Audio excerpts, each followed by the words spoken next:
CS code of guys. तो आज हम देखने जा रहे हैं मेमोरी मैनेजमेंट का एक प्रोग्राम कि कैसे मेमोरी को हम मैनेज करते हैं सी के थ्रू, और हमें इसकी इंपॉर्टेंस क्यों है इतनी, मतलब और जो सी के इस प्रोग्राम को हम करेंगे कितना हेल्पफुल होता है बड़े बड़े एप्लीकेशन प्रोग्राम में, रोबोटिक्स में कैसे होता है।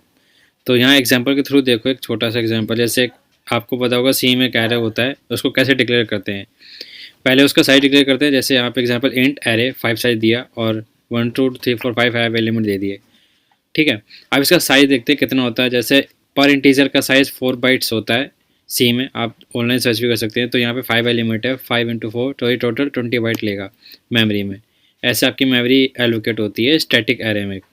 वहीं पे अगर आपको दूसरी लैंग्वेज में देखो, पाइथन में कैसे एरे लिस्ट वहाँ पे तो लिस्ट होती है, उसमें कैसे होता है, आपको पहले कोई डिक्लेयर नहीं करना होता, वो ऑटोमेटिक रन टाइम पे डेटा अपेंड होता रहता है। लेकिन इसका ड्रॉबैक देखो क्या होगा। लेकिन यहाँ पे पाइथन हर एक चीज़ को इंटीजर क्या नहीं और ऑब्जेक्ट समझता है। तो एक ऑब्जेक्ट का साइज़ वहाँ पे 28 बाइट्स होता है, तो यहाँ पे 5 एलिमेंट है, मल्टीप्लाई करो 140 बाइट्स। तो देखो डायनेमिक एरे में ये फ़ायदा है कि आपको पहले डिक्लेयर नहीं करना, रन टाइम पे डेटा उसमें ऐड होता रहेगा और ये हेल्पफुल है।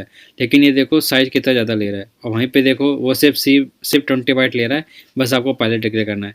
तो क्या सी में भी ऐसा कोई मेथड है जो रन टाइम पे एरे का साइज़ इंक्रीज़ हो, श्रिंक हो, ग्रो हो? तो हाँ, तो इसलिए मेमोरी मैनेजमेंट का ये प्रोग्राम है कि हम कैसे मेमोरी को मैनेज करेंगे। डायनेमिक एक एरे बनाएंगे इस प्रोग्राम में हम। तो कैसे बनाएंगे वो देखते हैं। सबसे पहले हम हेडर्स फाइल से इंक्लूड कर लेते हैं कुछ इंपॉर्टेंट। सबसे पहले स्टैंडर्ड इनपुट आउटपुट वाली, ठीक है। और एक हमें ज़रूरत पड़ेगी मेमोरी मैनेज के लिए स्टैंडर्ड लाइब्रेरी के लिए। स्टैंडर्ड लाइब्रेरी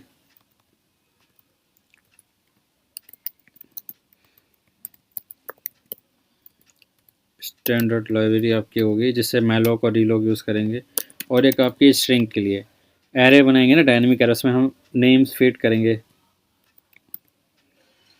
एक स्ट्रिंग ले लिया हमने, ठीक है। अब अपना मेन प्रोग्राम स्टार्ट करते हैं। इंट मेन और लास्ट में रिटर्न 0, वो तो सक्सेसफुल प्रोग्राम के लिए हम लिखते हैं जैसे। तो प्रोग्राम हम कैसे बनाएंगे, हम बनाएंगे एक सिंपल एरे, ठीक है। उसमें एक लिमिट सेट करेंगे कि अगर 2 से डेटा ज़्यादा हुआ तब एरे का साइज़ बढ़ना चाहिए, उसमें और एलिमेंट आएंगे, तो एक लिमिट होनी चाहिए। तो यहाँ पे कैपेसिटी नाम से एक वेरिएबल बनाते हैं। कैपेसिटी अगर ज़्यादा हुई तब एरे का साइज़ बढ़ेगा। अभी फ़िलहाल ले लेते हैं कि उसमें 2 एलिमेंट्स होने चाहिए एरे में, ठीक है। कैपेसिटी ले लिया हमने। और एक हमें काउंटर चाहिए जो काउंट करता रहे एरे में अभी कितने एलिमेंट हैं, तब साइज़ इंक्रीज़ हो। जैसे अगर यूज़र रन टाइम पे हम भरवाएंगे 1 आइटम हो, 2 आइटम हो, वो काउंट करेगा। अभी उसकी वैल्यू हम यहाँ 0 रख देते हैं, काउंटर अभी नहीं चल रहा, ठीक है। और अब हम पॉइंटर बनाते हैं। अब मेमोरी का जब हम खेलेंगे मेमोरी के साथ, तो पॉइंटर यूज़ ना हो ऐसा हो ही नहीं सकता।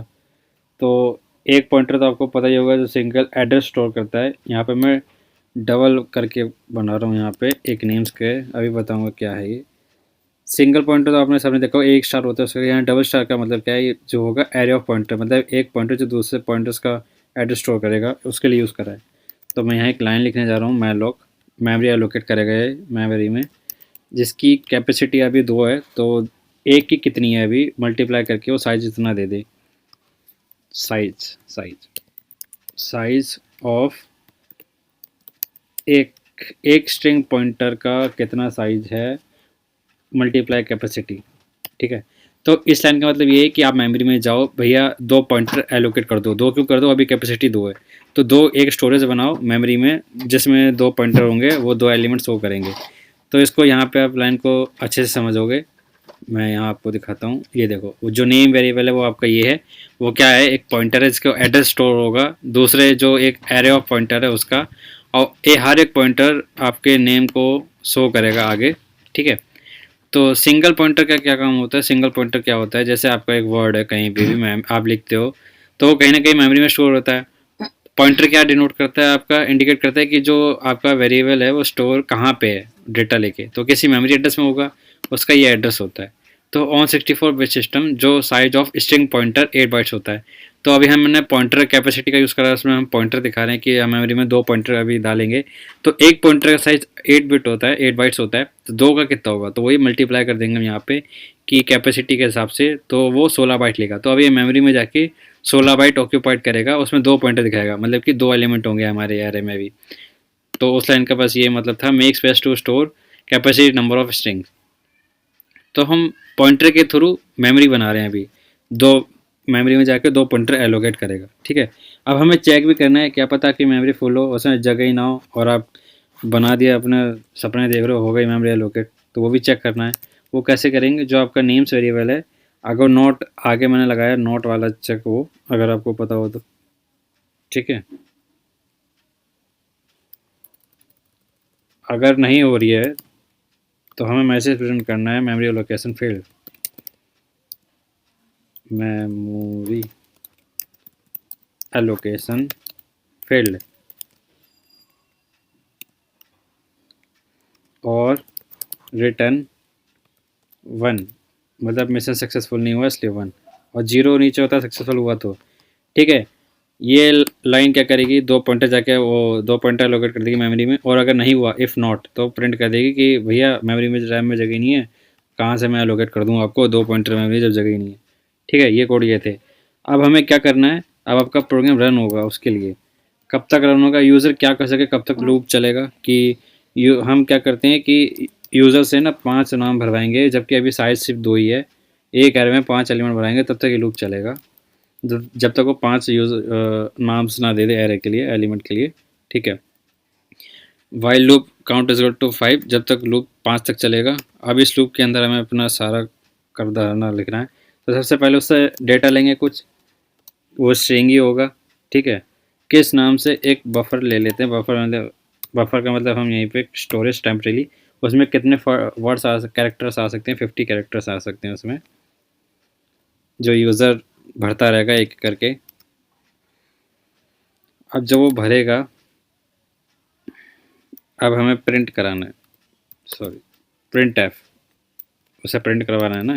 Enter the student name, enter student names,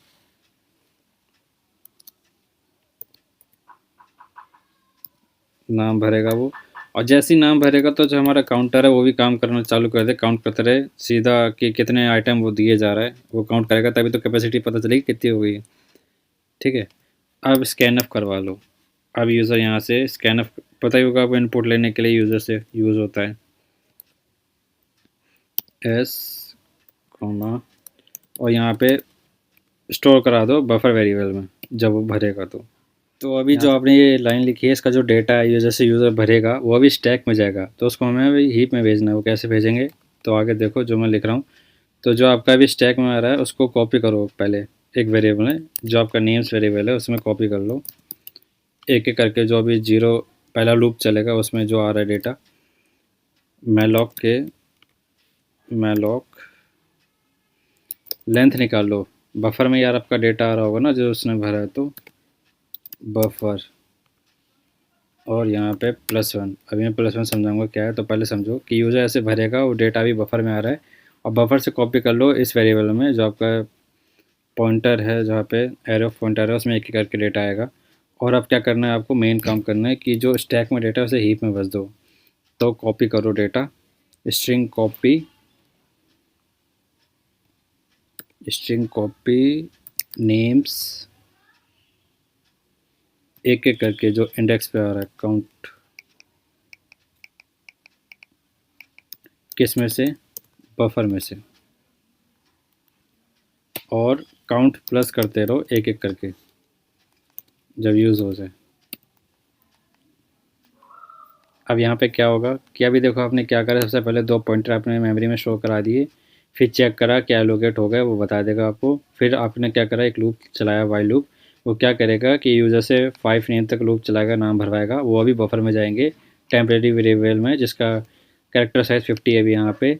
फिर जब वो जो यूज़र भरेगा वो अभी स्टैक में जाएगा, अब उसको आपको मेमोरी में भेजना है। मेमोरी भेजने के लिए आपने ये लाइन लिखी है कि जो डेटा अभी बफर में आ रहा है, और ये +1 अभी बताऊंगा, वो डेटा मैं अलग से नेम काउंट में आ जाए, जो पॉइंटर है उसमें चला जाए, और जो स्टैक का मामला है वो हीप में चला जाए, कॉपी कर ले बफर से इसमें कर ले, तो इस और काउंट को +1 कर दे। अब जो ये +1 है वो बताता हूँ यहाँ पे क्या है आपका, जो +1 है वो ऐसे है, जो तो +1 है इस फॉल नल पॉइंटर /0।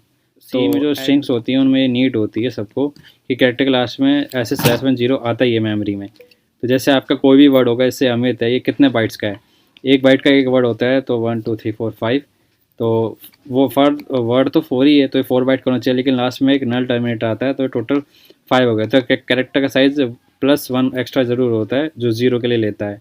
इसका साइज़ 4 था, वैसे 5 हुआ, तो मैं लोग 5 करा, तो ऐसे स्टोर होता है /0 लगा के। इससे यहाँ पे ये हो रहा है कि यूज़र कोई भी नाम भरेगा तो उसकी साइज़ कितनी होगी, +1 करके जो स्ट्रिंग का रियल साइज़ है वो पता चल जाएगा, और वो पॉइंटर में जाएगा, और वो पॉइंटर स्टैक से कॉपी कर लेगा बफर में। ये कब तक होगा? ये जब तक होगा, लिमिट भी तो देखनी है। मान लो यूज़र ने जैसे 2 भर दिए, तो हमें पता तो चलना चाहिए ना कि कैपेसिटी बढ़ रही है। इफ़ काउंट अगर इक्वल टू आपका कैपेसिटी है, तब क्या करना है? अगर बराबर हो जाए तो जैसे बराबर हो जाए कैपेसिटी डबल कर दो, ताकि पॉइंटर और भी बता सके ना आगे कि आपके एलिमेंट बढ़ रहे हैं, कैपेसिटी बढ़ गई तो। और जो आपका जो आपका नेम्स एरे पॉइंटर है, उसको आप साइज़ बढ़ा दो। साइज़ कैसे बढ़ाओगे? मैलोक को आप क्या क्या करते हैं, मेमोरी में एलोकेट करता है, और दूसरा आता है आपका एक ब्रदर रिलॉक, वो क्या करेगा, जो आपका जो साइज़ है एरे का, उसका साइज़ बढ़ा देगा। नई मेमोरी एलोकेट नहीं करेगा, उसी का साइज़ बढ़ाएगा। नेम्स इसका साइज़ बढ़ा दो, वही जो मैलोक में लिखा था कैपेसिटी कितना, कैपेसिटी अभी 4 हो जाएगी, यहाँ पे देखो 2 मल्टीप्लाई हो रहा है डबल, तो डबल हो जाएगा 4 इंटू साइज ऑफ पर कैरेक्टर, पर स्ट्रिंग कैरेक्टर का पर स्ट्रिंग पॉइंटर का कितना है, उसका कैपेसिटी से मल्टीप्लाई करके यहाँ ऐड हो जाएगा। तो ये अभी आपके इसने बढ़ा दी कैपेसिटी एरे की, ये डायनेमिक एरे यहाँ पे बनेगा आपका, और एक मैसेज भी प्रिंट कर देगा। क्या करेगा? मेमोरी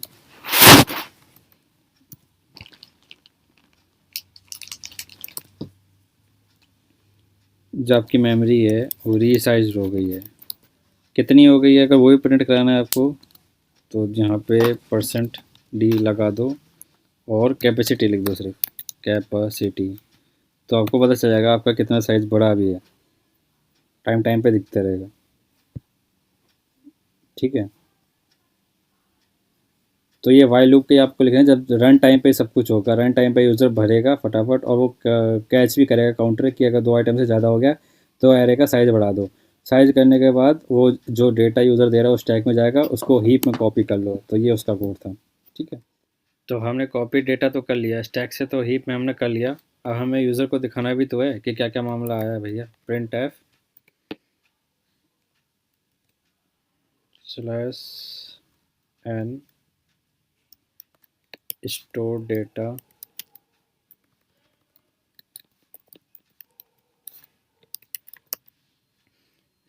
कितना आया है वो भी दिखा देते हैं /n।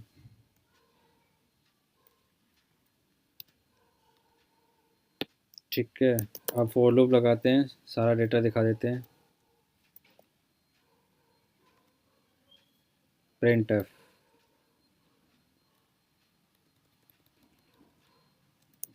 एफ क्या, जो भी आपकी स्ट्रिंग आई है टोटल, %s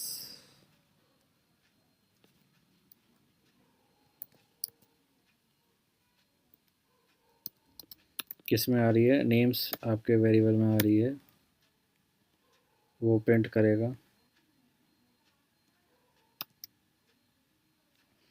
प्रिंट कराने के बाद सबसे लास्ट काम आपको फ्री करना है।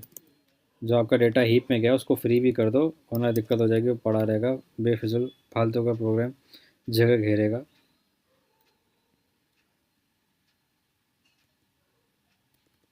तो फ्री का, क्योंकि बस आपको ऐसे फ्री लिख देना है, क्या, जो नेम्स आपके वेरिएबल है उसके जितना भी एरे का एलिमेंट है, नेम्स इंडेक्स वाइज जो भी है सारा डेटा है। अब आपने एरे तो खाली कर दिया, पॉइंटर भी खाली कर दो, जो पूरा आपने पॉइंटर करवाए थे फ्री, नेम्स वेरिएबल से जो पॉइंटर है वो भी, उसको भी फ्री कर दो। ठीक है, लास्ट में फ्री करना बहुत ज़रूरी है, वरना मेमोरी लीक का कॉन्सेप्ट आता है। आप सर्च कर सकते हैं मेमोरी लीक क्या होता है, वो यही होता है। लास्ट में ये तो कर देते हैं, मेमोरी एलोकेट कर दिया, उसका साइज़ बढ़ा दिया, लास्ट में उस फ्री भी तो करना है, डेटा डिलीट कर दो, छोड़ दो, क्योंकि हमें ये यूज़ कर लिया डेटा, दिखा दिया, फिर फ्री भी करना होता है। अब इस प्रोग्राम को हम रन करके देखते हैं। तो सबसे पहले हम कंपाइल करेंगे कोड को, जीसीसी, मेरी फाइल का नाम है mm memory management dot C, compile करेंगे ऐप नाम। अब मेरी एग्जीक्यूटेबल फाइल बन गई है ऐप नाम से। अब मैं उसको रन करता हूँ। अब पहले स्टूडेंट का नाम ले लेते हैं, ऋतिक, सेकंड थर्ड कार्तिक। अब यहाँ पे देखो क्या हुआ, मैसेज आया मेमोरी रीसाइज, क्योंकि कैपेसिटी पहले 2 थी, ठीक है, फिर नीचे हमने रीलॉक करा, मेमोरी का साइज़ बढ़ाया तो डबल करा था, तो अब 2 की जगह 4 दिखाएगा पॉइंटर हमें। तो मेरे 3 एलिमेंट हो गए, तो चौथा मैं लिखूँगा, चौथा लिख सकता हूँ मैं। और मेमोरी बढ़ गई है मेरी, सुमन, ठीक है।